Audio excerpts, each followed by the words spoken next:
I knew the night had shifted when the countdown paused. Not literally. Fireworks were still loading behind the rooftop, champagne flutes still sweating in too many ungrateful hands, but everything inside me went dead quiet the second Julia grabbed the mic. "There are no unicorns here," she said, laughing like she'd just told the punchline of a joke only her reflection found funny. "You're all replaceable." It was 4 minutes to midnight. The whole damn team clapped like she hadn't just slit our throats with a smile. I stood there, drink untouched, thinking back to a decade of silence I'd swallowed to keep the thing running. 11 years. No drama, no spotlight, just bulletproof uptime and airtight security. I built the goddamn backbone of that company. I architected the security layer that kept our FDA trial AI model from getting its code scraped into oblivion. When we passed the final compliance audit, the board bought Julia a Rolex. I got a stickered envelope with "Thank you" scrawled like a birthday card from a boss who forgot my name. And still I stayed. Quick pause. If you're listening and you're one of the 97% who haven't subscribed yet, it'd mean the world if you tapped that button. It helps more than you think. And if you like where this is going, throw us a like. It keeps the fire lit. Anyway, after Series E, Julia stopped saying my name at all. Brought in new blood with teeth so white they looked photoshopped in person. MBA types with LinkedIn posts about personal synergy and scalable empathy. One of them changed our Slack status update emoji to a unicorn. I changed mine to a padlock. Guess who got invited to fewer meetings? I wasn't shocked when Julia started sidelining the old crew. Suddenly, legacy systems were clunky, and code that had never once failed a stress test was inflexible. Never mind that 3 of the most delicate clients were only still on contract because of the forensic audit controls I'd coded myself. They wanted lean. They wanted modern. They wanted people who used ship as a verb in stand-ups. And I, stupidly, maybe stubbornly, held the line. I didn't push back when I was moved out of the strategic loop. I didn't fight when my access got downgraded for visibility. And when the Halvex Capital buyout rumors hit Slack like a gas leak, I said nothing. But I did remember. I remembered Section 9.3.2, the Unicorn Clause, a dusty paragraph from our original founder's charter, penned back when we were still sharing office space with a drone startup that went bankrupt in month 4. I hadn't seen that contract in years, but I never threw it out. Just like I never erased the original IP logs I'd printed and signed before the first system demo. Julia thought we'd all forget. That our silence was proof of weakness. That being quiet meant we were blind. I didn't forget. I remembered everything. And in 4 minutes, as the champagne sprayed and the fireworks screamed overhead, one man in that crowd, the one with the closed binder and the dead serious eyes, was about to ask me a question that would blow the whole roof off. He just didn't know yet how loud quiet people can be when you try to erase them. 6 weeks before the rooftop mic drop, before the countdown stalled mid-air like a held breath, Julia gathered us for an alignment sync. Translation. She had news, and it wasn't good unless your badge was laminated recently and your resume included the word visionary. We were in the glass-walled conference room on 19, the one they used for client walkthroughs and mass layoffs. Julia stood at the head of the table like she'd rehearsed it, hair too smooth, blouse too white, smile a little too clean. "We're in late-stage talks with Halvex Capital," she said, like she was announcing an engagement. "They want confidence in our efficiency, so we're initiating a lean phase." Every word made it sound like a TED Talk. You'd think lean was a moral virtue. Then she paused, locked eyes with me, just long enough to pretend she still remembered my department, and added, "We'll be reviewing all team leads to ensure alignment with core value add." That was corporate, for some of you are dead weight and don't know it yet. The next week, some grinning consultant with an accent and a too-tight sweater rolled through like a human spreadsheet. She asked questions that sounded polite, but stank of loaded metrics. "Do you see your current scope evolving post-acquisition? How dependent is your architecture on your specific methodology?" Translation. "If we fired you, how fast would the whole thing fall apart?" Apparently not fast enough. I saw the report on a printout left near the copier. Not even sealed, just bold black ink and red marker. Name, redacted. Role, non-essential. I walked into Julia's office and shut the door. "Are you planning to cut me before the deal closes?" She smiled with her lips but not her eyes. "Not unless you leave." but that would be unwise. Like I hadn't already survived 3 reorgs, 5 platform rebuilds, and 1 data breach attempt that only failed because I'd written a failsafe, Julia once called paranoid but cute. I stared at her for a long second, then left without a word. That night, I opened the old lockbox buried in my coat closet under a stack of winter scarves I hadn't worn since we stopped having weather. Inside, the seed round contract, founder's charter, pre-IPO, pre-board, pre-flashbulb era, back when we printed things and signed in pen. Section 9.3.2, the Unicorn Clause. It was Julia's idea back then, meant to protect the founding tech staff from getting diluted out of existence during future buyouts. It stated that any original executive deemed non-essential during acquisition prep could elect early exit and trigger a retention equity release, provided their IP contribution was documented and traceable in legacy systems. No one had touched it in years. HR probably thought it was folklore by now, but the systems hadn't changed. Not really. They'd been layered over, patched, rebranded, but underneath all the glitz, the spine still ran on what I built. The cryptographic modules, the threat model, the compliance lattice. Hell, even the dashboard heartbeat monitor still pulsed in the same interval I'd coded on my second month. I didn't say anything the next day. I didn't say anything the week after either, but I made a few calls. Had a few old log sheets scanned, had a conversation with a friendly patent attorney I hadn't spoken to since 2017. Quietly, methodically, I resurrected my receipts. Julia had marked me non-essential. She'd forgotten I still counted, but I hadn't. 4 minutes before midnight, the rooftop was drowning in champagne and ego. You'd think we'd cured cancer the way Julia stood on the raised platform, glitter confetti already clinging to her heels, the skyline flickering behind her like a bad green screen. The all hands was supposed to be a celebration. The deal hadn't closed yet, but everyone could smell the money. Half the interns were already updating their LinkedIns to acquisition specialist. Julia held the mic like a pop star. Her voice was syrupy with power. "There are no unicorns here," she said, dragging the words out like a toast. "You're all replaceable." Laughter. Scattered at first, then louder, as if it would save them. I watched the faces around me stretch and snap into smiles like rubber bands under pressure. I didn't move. I didn't blink, because in the back of the rooftop, beyond the noise and the champagne spray, I saw something better than justice. I saw Samuel Knox, Halvex Capital's lead negotiator, close his binder. Gently, slowly, like someone sealing a coffin. Then he stood. No drink in hand, no smile, just purpose. He didn't look at Julia. He walked straight toward me. "Do you still hold authorship on the security layer?" he asked. Just like that. No preamble. No fake pleasantries. His tone wasn't casual. It was surgical. I nodded once. He looked me dead in the eye. "Can we talk?" We stepped away from the flashing lights and forced applause. The crowd was roaring now, counting down from 10 like their jobs weren't seconds from catching fire. Julia's voice rose above it all. "We're building something new, something fast, lean." Behind her, I moved through the glass doors into the corridor with Knox at my side. He didn't ask if I was okay. He didn't need to.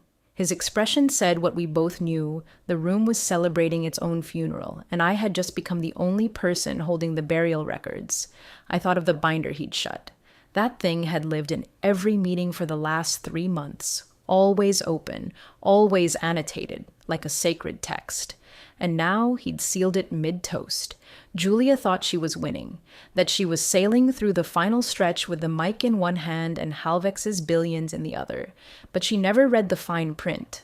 And she forgot that behind every non-essential name she scratched out, someone still remembered how to hold a pen. So while they were screaming, "Happy New Year," I was walking into the first real conversation of my new life. One where I wasn't background code anymore. I was the damn algorithm. The corridor was cold and quiet, tucked behind the service elevators and the overpaid DJ booth, where the bass from some remix of "Don't Stop Believin' pulsed through the walls like a dying heartbeat. It smelled like old tile and new money. Fireworks were going off in the distance. I caught a glimpse through the window, red, white, blue, screaming through the sky like the city was trying to distract itself from the layoffs coming. The countdown had hit 0. Glasses were clinking. Julia was probably mid-selfie with someone who'd sell their shares before the ink dried. Knox kept walking until we reached a patch of hallway with no cameras, no noise. Just tile, echoes, and two people who knew exactly what Julia had just blown up. He turned to me with the kind of stillness that made my ribs tighten. Not fear, just clarity. His voice was low, not conspiratorial, just direct. "If your framework is yours," he said, "and not theirs, the valuation shifts significantly." He wasn't asking. He was confirming. I reached into my clutch and pulled out a single folded page. It had traveled in the lining all night, untouched, unbent. I unfolded it slowly, deliberately, a one-page ownership schedule, signed by the original founding board, date stamped, countersigned, confirming IP attribution for 3 key security systems I had built and deployed before the first funding round even closed. Julia had assumed it all got washed out when we restructured before Series C. She probably thought the rollover clause swept everything into the general pot. It didn't. I held the document flat between us. Knox didn't touch it. He just read. Twice. Then his face changed. Not surprise, not panic. Just recalibration. The same way I'd seen threat detection systems shift posture when a new signal entered the zone. He straightened. "Would you consider acting as a technical witness during diligence?" I didn't answer. Didn't need to. Instead, I reached into the inner pocket of my coat and handed him a card. Not corporate, not company branded. Just my name, personal number, encrypted contact details, and one word under my title, custodian. He took it without hesitation, slipped it into his jacket like a weapon he'd just been handed mid-battle. We didn't shake hands. He didn't smile. He didn't need to. Julia had stood above 100 people and declared us disposable. She mocked the crowd with champagne on her breath and pre-printed equity sheets in her handbag. But what she didn't know, what she never bothered to ask, was who still held the original blueprints. You don't mock a floor you don't own, and she'd been dancing on mine all night. They didn't even wait until morning. Less than 20 minutes after I left the rooftop, my work email pinged, subject line, urgent sync. Julia had scheduled a strategy alignment for 12:45 a.m. because nothing screams confidence like emergency meetings during fireworks and champagne. I didn't join. Instead, I walked home. Alone.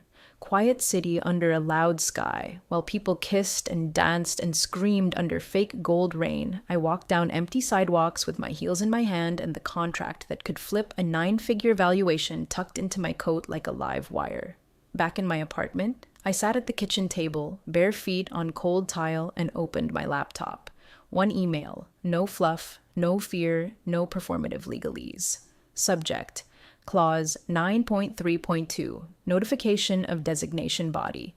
As per Section 9.3.2 of the Founders' Charter, I am formally designating myself as a protected contributor under Unicorn Clause provisions and invoking Exit Equity Protocol, effective immediately. I attach 3 files. Patent filings, signed, scanned, notarized.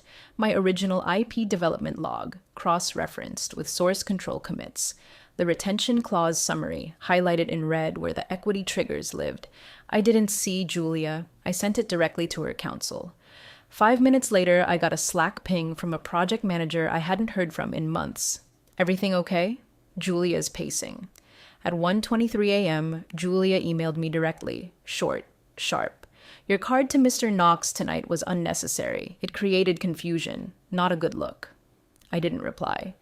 At 2:11 a.m., our internal legal ops team pinged my VPN access. I watched in real time as my privileges changed. They thought they were boxing me in, but all my leverage was already off-site. By 2:58 a.m., legal tried calling. I let it ring, then silenced it. At 3:08 a.m., a new message arrived, not from anyone at Virion, from Halvex's general counsel. Subject. Technical attribution clarification. We would like to set up a conversation this week regarding asset attribution in current valuation materials. Please advise your availability.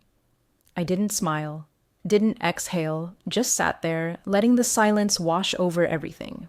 They thought I'd go quietly, that I'd vanish like a ghost in an outdated commit log. Instead, I just moved the decimal point on their acquisition. Julia's empire wasn't hers anymore. And the foundation she mocked at 11:56 p.m.?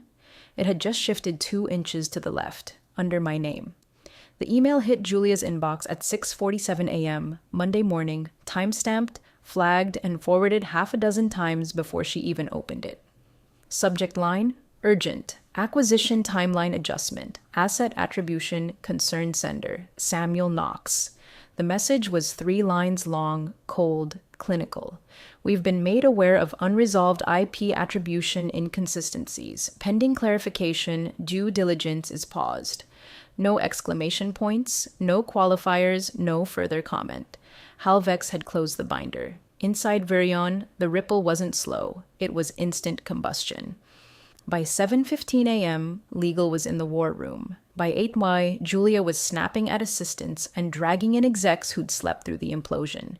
They called it a procedural hiccup. They called me misinformed. They said I misunderstood the rollover language. Then they opened the source files, the actual logs, the archived ones from before the system overhaul, the audit trail no one thought I still had access to. What they found hit like a steel bat to the teeth. Not only had I authored the encryption framework that protected our AI model during the FDA cert trials, I still owned 2 of the underlying cryptographic modules, personally, through a retention clause buried so deep in the original patent summary it didn't even register in the post-Series C consolidation. The moment I designated myself under Clause 9.3.2, that clause went live again. Fully enforceable. Fully active. The valuation algorithm in the acquisition binder had attributed 100% ownership of security infrastructure to Virion Labs. That assumption was now legally incorrect. So Halvex pulled back. Not out, just enough to breathe and run the numbers. And the numbers? They hurt. See, Julia hadn't just risked a technical snag. She'd lit the fuse on an equity bomb. The clause meant I was due a full exit bonus, plus immediate vesting of a 1.4% founder stake upon designation. Not options, not theoretical. Real equity. Today's value? Roughly $5.7 million, the kind of money that makes boardrooms freeze. Suddenly, my name was on everyone's lips again. The same engineers who'd walked past me like I was a ghost were now tripping over each other to double-check the architecture stack. The same finance team that forgot my department in Q3 reviews was now begging for access logs I hadn't looked at in years. Julia didn't say a word to me, but she didn't have to. Her silence was louder than fireworks. Because now, every conversation she tried to have with Halvex came with a question she couldn't answer. How much of this company does she actually own? She'd spent a year cutting the old guard out of the photo, and now one of us had walked back into the frame holding a detonator and the copyright. The invitation came as a calendar hold. No subject, no agenda, just a location and time. Thursday, 9 a.m., 34th floor. The room where they used to host investors and visiting execs. Floor-to-ceiling windows, fresh orchids on the credenza, chairs arranged like a tribunal. I didn't bother dressing for theatrics. Slacks, soft gray sweater, hair pulled back, no heels, no makeup. Just the binder under my arm, worn and weighted with 11 years of forgotten architecture and every signature that still had bite. When I walked in, the air was tense and too clean. Julia sat at the end of the long table, flanked by 2 board members I hadn't seen since we filed the 8K for Series D. She looked like she hadn't slept. Tight smile, bloodless lips. Across from her, legal was already mid-page in some printout I assumed was my file. She didn't say hello, just launched into her pitch like we were swapping seats at a wedding. "We'd like to offer you a new role," she said, folding her hands. "Chief Architect Emeritus, Strategic Oversight. You'd be protected through the transaction." It wasn't a peace offering, it was insulation. A neat little corner of the org chart where I could be boxed, shelved, and silenced. I didn't flinch, just opened the binder, turned to the highlighted page, and slid it forward. Section 9.3.2. I'm invoking my unicorn clause. Julia blinked just once and turned to legal like maybe there was still a loophole they could yank from thin air. The board chair didn't even hesitate. "She can't block this," he said flatly. "She signed it. It's valid." Legal didn't argue. They just nodded, slowly, like someone being forced to acknowledge a live grenade had already been pulled. A folder was passed down the table. Revised offer, full exit payout, stock accelerated, immediate vesting on my 1.4% stake, 12-month silence clause. The numbers were correct. The equity was intact. The clause was ironclad. They were buying quiet, and they were doing it because the alternative, the open discovery of their negligence, the public unraveling of the due diligence narrative, the wreckage of a $415 million deal, was no longer a bluff. I signed. No ceremony, no speech, just a pen, a date, a signature. Then I stood, closed the binder, and tucked it under my arm like I had all those years ago when I first carried it into a 2-room office with no furniture and too much hope. Julia said nothing. She didn't need to, because the look on her face told me she finally saw it. This company wasn't built on her vision, her mic drops, or her rooftop speeches. It was built on my code, and now she was paying for it. 6 months later, I was standing on stage in a Marriott ballroom in Austin, mic clipped to my collar, badge swinging against my chest, listening to a panel moderator mispronounce 3 out of 4 names. The topic was emerging protocols in AI governance, but the crowd was there for blood. Everyone wanted to hear about compliance failures, data ownership battles, and which unicorns were quietly limping behind the scenes. Halvex had closed their acquisition of someone else, a smaller firm with a splashier brand and a much less complicated IP footprint. Virion Labs never made it past extended diligence. Julia? She stepped down to pursue new opportunities. No farewell memo, no press splash, just gone. I hadn't spoken publicly since leaving, but the invitation to join this panel had come directly from the consortium chair, and more interestingly, from Halvex, so I said yes. The panel ran smoothly. Lots of talk about zero-knowledge proofs and scalable transparency frameworks, a few jabs at legacy vendors, a few war stories that were clearly sanitized by legal. But midway through, during the Q&A, the moderator leaned forward with a grin and asked a question that froze the room. What's one mistake founders consistently make with legacy staff? The crowd went quiet, just long enough for me to feel the weight of the microphone. I didn't blink. I didn't smile. They assume silence equals irrelevance, I said. Often it just means someone's reading the contract. There were a few low chuckles, then nods, the kind that ripple through a room when everyone recognizes the bullet they almost took. After the panel, people lined up, not for autographs. This wasn't that kind of room. For cards, for quiet questions, for consulting gigs. And then, as the line thinned, I saw him. Samuel Knox. No suit this time. Just a button-down, sleeves rolled, calm, measured, always reading 10 seconds ahead. He walked up, hands in his pockets, grin just a little wider than usual. "Glad you took my advice," he said. I didn't say anything for a moment, just looked at him. "You didn't give me advice," I said. "You asked the right question." He laughed. "Fair enough. Still, nice to see the system hold." It did hold. Not the company, not Julia's empire, the real system, the one that runs under everything, the receipts, the clauses, the quiet engineers who never needed the mic to begin with. We didn't shake hands, didn't need to. He walked away.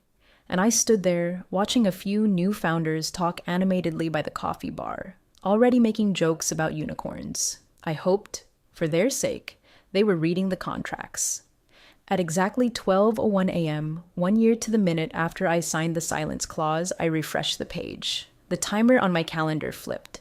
The countdown was over. The NDA had expired. No alarms went off. No emails came flooding in. The city outside my window was asleep, save for the soft strobe of someone's TV blinking through an adjacent apartment. I didn't write a tell-all. Didn't open a doc and start outlining my side or pitch a Medium post full of thinly veiled burns.